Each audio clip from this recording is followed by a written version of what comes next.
Hey, it's me. It's the Steamy Bean coming at you from the north. I want to talk about this week's news story on cruising. NCL, Norwegian Cruise Line, the Getaway, is in the news. Well, the ship embarks from New York City, heads down to the Caribbean for a week. Well, it's middle of January, and the North Atlantic means storms, high winds, big waves, and lots of snow.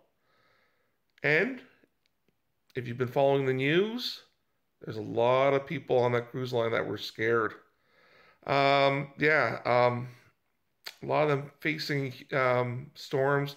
And I was watching the news, and there are some cruisers accusing the ship's officers and captain of being negligent, of not informing the passengers. Well, they were informing the passengers of the storm and giving measurements of the winds and whatnot, but they felt they were holding back some of the information, or this one person did. And I'm wondering, was the cruise line irresponsible?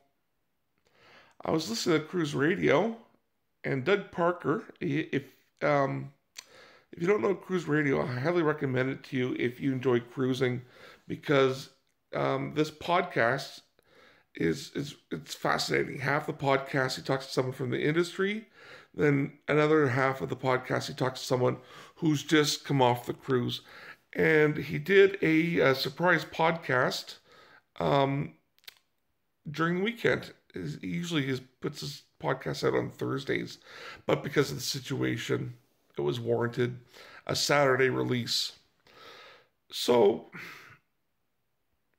the passenger that he interviewed, she felt NCL was not giving, more or detailed information that they could have been giving. The second half of the podcast, he talks to someone from the industry, and they say, hey, a big storm, it's an act of God. You're sailing in January. Those things happen. I don't know.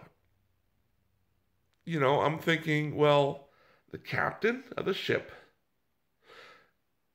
is it wise for him to give as much information as possible? Some of that, I don't know. Some of that could frighten passengers. I wasn't there, but I'm interested to hear what you think. Leave a comment below.